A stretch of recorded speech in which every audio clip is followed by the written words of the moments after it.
Today I'm going to be reading from my book Living in the Flow, Demystifying Manifesting and Co-Creating a Life of Ease. The story I'm going to be reading for you today is called Manifesting a Specific Partner and How I Got My Ex Back. I've told this story so many times, and each time, even I was in awe of how it unfolded. This happened several years ago when I was still highly indoctrinated and didn't know about manifesting. I just had a strong belief and I wanted it so very badly. I had married the same man twice and we have two children. It was one of those relationships that had reached its point of letting go. I was the one who walked away each time. I wanted more out of life and I knew there was something much more beautiful waiting for me, so I followed my intuition. After the second time we married and had our son, I decided to let go once again.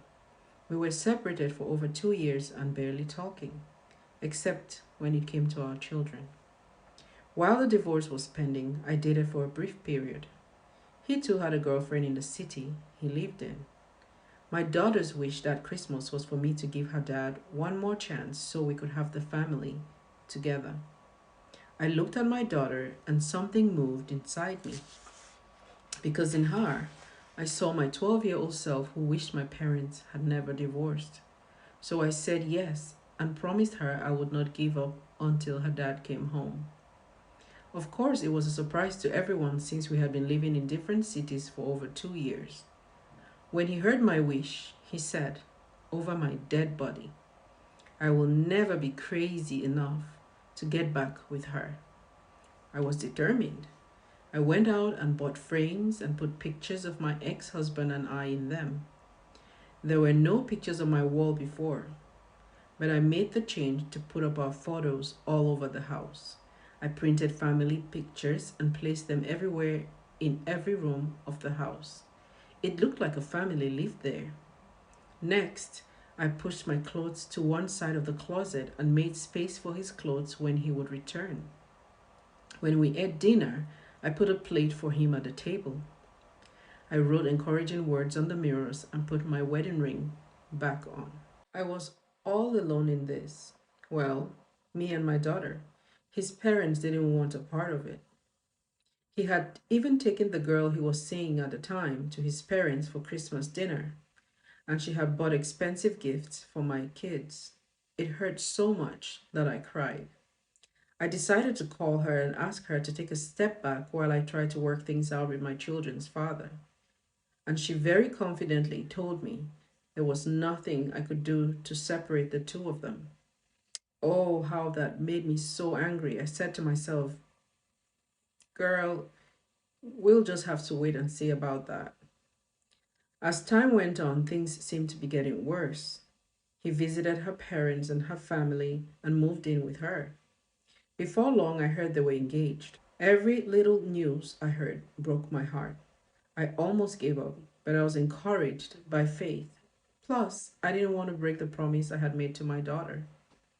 One day, I was served with divorce papers from him. I looked at it, smiled, and burned it. He was furious when he heard what I had done. The worse things got, the more I started to feel things were going great in the spiritual realm. I had become this person who loved unconditionally.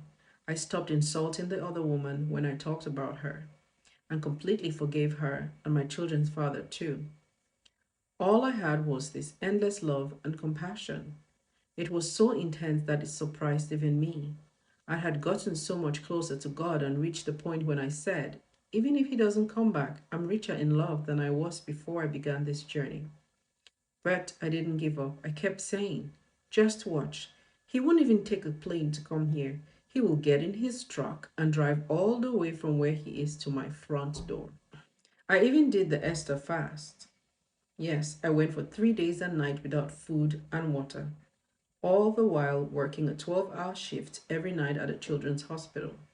It was intense and something I had never attempted nor will ever do again. There was a hiring sign right next to where I lived, and each time I drove by, I wondered, geez, it's been months and that sign is still there. One day while driving with my daughter, I said, Do you see that sign? That job is waiting for your father. During this period, I had so many wonderful things happen to me, visions and all. I wrote it all down in my journal every day. One day while I prayed, I felt that I should make a sign that said, "Welcome home, Daddy." The children and I made a beautiful sign and hung it in the living room. I remember one afternoon singing joyfully and feeling so much joy as if my heart exploded within. I told my friend, "It is done. I feel it is done." 2 days later, I wrote a note in my journal that said, "My husband is coming home tonight." The very next day, around 4 p.m., my phone rang. It was him.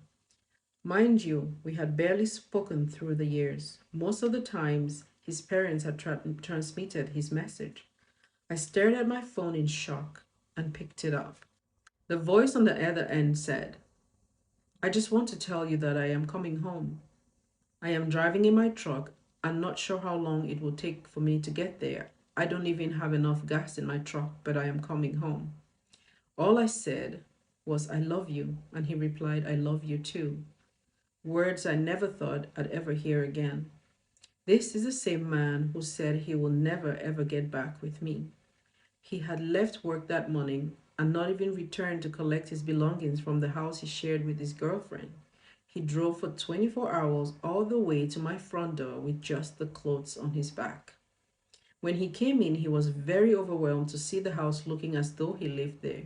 The children were happy, and so was I. When he went job hunting a few weeks later, he applied to 3 jobs, including the one I said was going to be his. The only job that accepted and hired him was the one that I had declared. These are the few details I can share, but there are so many more. All this happened within 6 months. And yes, that's my story. This story to me is my Everest. I tell people I've climbed Mount Everest because it felt that big. There was no way I could see with my mind's eyes or to see with my eyes that this man was coming back. There was no way I could see that. We had been separated for 2 years.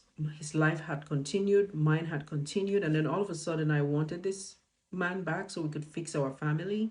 It was a miracle, and it did happen. And whenever I feel down, whenever I feel low, even today, because this happened many years ago, I just remember this story. I remember the conviction that I had inside of me that this was going to happen. I remember the unconditional love that I built inside of me for this person. I remember letting go. And people have asked me so many times. I do remember saying, if he comes back, he comes back. If he doesn't, oh well. But that's my story. You can read it in my book. It's on Amazon.